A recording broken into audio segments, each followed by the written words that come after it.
नमस्कार, एक बार फिर से मैं आप सभी के सामने उपस्थित हूँ एक बहुत ही इंपॉर्टेंट टॉपिक के साथ। टॉपिक क्या है?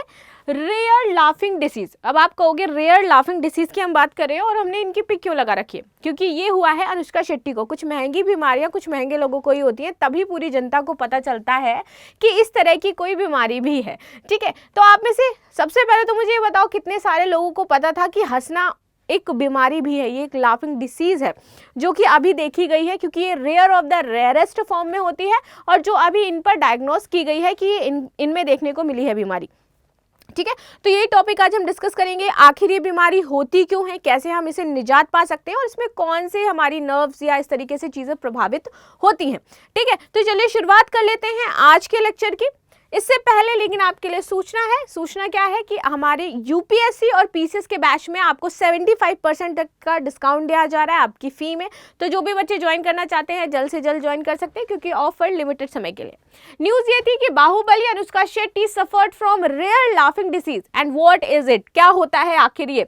अब जब ये चर्चा में आ गई है तो हमें समझना भी है। आपके लिए डेली जैसे मेंस का क्वेश्चन आता है, टाइमिंग आज चेंज हो गई है, 1 से 8 बजे हो गई है, तो आज देख लो और इसे ग्रुप में जरूर से जरूर भेज देना। बहुत सारे लोग मेरे से पूछते हो कि मैम ग्रुप नहीं मिलता है, तो आप नंबर में यहां पर लिख दे रही हूं, इस नंबर पर आप जुड़ सकते हैं ग्रुप से। वहां पर डेली बच्चे अपने क्वेश्चंस के आंसर भेजते हैं, उनको चेक किया जाता है और बताया जाता है क्या कमियां हैं। ठीक, क्वेश्चन ये है कि वर्तमान प्रौद्योगिकी के दौर में उभरती नई नई बीमारियों का सामना करने के लिए विश्व कितना तैयार है, चर्चा कीजिए और इसके बारे में बताइए। आंसर इसमें लिख के भेजिएगा विद योर नेम। चलिए शुरुआत कर लेते हैं। चर्चा में क्यों है, तो चर्चा में आपको पहले ही पता चल गया है कि इनको एक रेयरेस्ट बीमारी है जिसको हम कहते हैं स्यूडोबुल्बार इफेक्ट, PBA शॉर्ट में इसको बोला जाता है, और वैसे हिंदी में हम इसको कहते हैं हंसी की बीमारी। तो ये है आपका स्यूडोबुल्बार इफेक्ट। ठीक, चलिए आगे बात कर लेते हैं इसमें कि ये क्या होता है PBA और होता क्यों है, आखिर ये बीमारी ही क्यों होती है। देखिए, एक न्यूरोलॉजिस्ट है जिनका नाम है डॉक्टर सचिन अडुल्किया। इनका कहना है कि इस बीमारी का जो नाम है वो बेसिकली है स्यूडोबुल्बार इफेक्ट PBA। ठीक है, और ये जो बीमारी है ये बड़े न्यूरोलॉजिकल सिंड्रोम का हिस्सा है और इस वजह से यह बीमारी होती है, यानी कि आपकी मस्तिष्क से जुड़ी हुई नसों के कारण। ये एक न्यूरोलॉजिकल स्थिति है जो व्यक्ति को ऐसे क्षणों में अनियंत्रित रूप से हंसने के लिए या फिर रोने के लिए प्रेरित करती है। यहाँ पर यदि कोई व्यक्ति रोएगा तो वो कंटिन्यू आधा घंटा 2 घंटा तक रोता रहेगा, और यदि वो हंसेगा तो वो कंटिन्यू 15, 20, 30, 40 मिनट, यहाँ पर पता नहीं है कि कब जाकर के रुकेगा। इस तरीके की चीजें होती हैं। मिनिमम यहाँ पर जो कहते हैं कि 30 से 40 मिनट तक वो बंदा क्या है, हंसता ही रहता है। अनुष्का शेट्टी ने बताया कि कई बार उनके साथ ऐसी चीजें होती है जिससे वो एम्बैरेस फील करती हैं कि सेट पर कोई कॉमेडी सीन चल रहा होगा तो वो कंटिन्यू 30-40 मिनट तक हंसती रहेंगी। इस वजह से कई बार जो उनकी जो शूटिंग होती है वो भी बंद करनी पड़ती है। ठीक है, तो ये एक तरीके से बहुत ही गंभीर बीमारी है। इसके जो पेशेंट्स होते हैं वो कई बार आप देखोगे डिप्रेशन में चले जाते हैं, समाज में लोगों से बात करने में बचते हैं, जो ओकेजन्स होते हैं उसमें नहीं जाते हैं। मान लीजिए किसी फ्यूनरल में आप जा रहे हो और वहाँ पे आपको हंसी आ गई तो आप कंटिन्यू हंसते ही रहोगे, तो उस टाइम आप बहुत एम्बैरेस फील करोगे। जबकि इसका कनेक्शन आपके भावनाओं से बिल्कुल नहीं होता है, माइंड से तो होता ही है, भावनाओं से बिल्कुल नहीं होता है कि यहाँ पर आपके अंदर दुख की भावना इसलिए आप रो रहे हो, लेना ही देना नहीं है। दुख की भावना में आप हंस सकते हो। ठीक है, तो यहाँ पर ऐसी चीजें देखने को मिलती है, डाइवर्स हो जाती हैं चीजें, तो इनका इमोशनली कोई कनेक्शन नहीं होता है। ये खाली बस आपके जो अगर आपके न्यूरोलॉजिकल इसमें कोई डिफेक्ट आ गया है तो फिर आप वही काम करोगे जो उस टाइम आपसे हो रहा होगा, हंसोगे तो हंसते रहोगे, रोगे तो रोते रहोगे, इस टाइप की चीजें हैं इसमें। ठीक, जो उसकी वास्तविक भावनात्मक स्थिति से संबंधित नहीं है। ये अचानक होने वाले विस्फोट सामाजिक रूप से अनुचित स्थितियों में हो सकता है।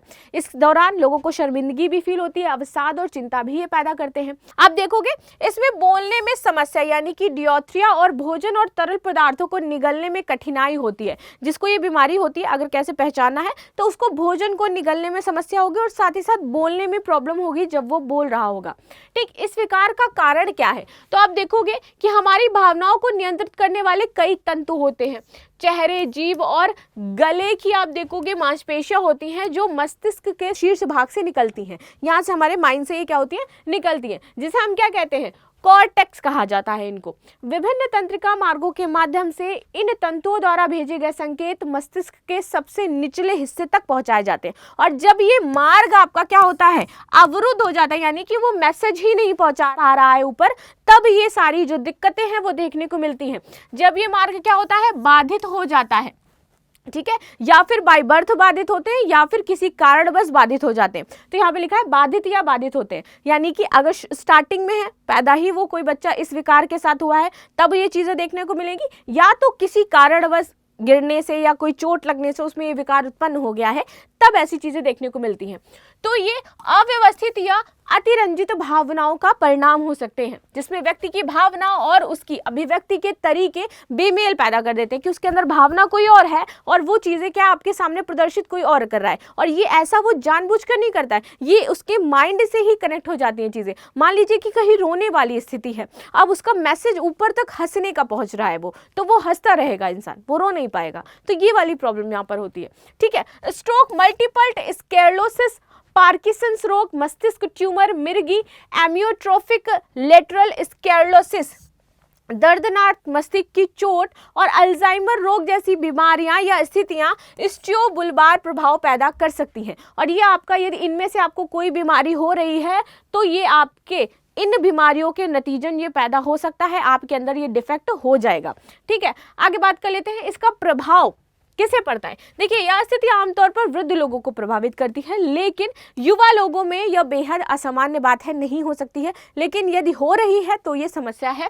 बैरो न्यूरोलॉजिकल इंस्टीट्यूट के अनुसार यह अनुमान है कि अमेरिका में 2 मिलियन से 7 मिलियन लोगों में ये वाली बीमारी आपको देखने को मिलेगी। ये इससे अफेक्ट है, हंसी की बीमारी से। आगे बात करते हैं, क्या ये जो बीमारी है ये खत्म नहीं हो सकती?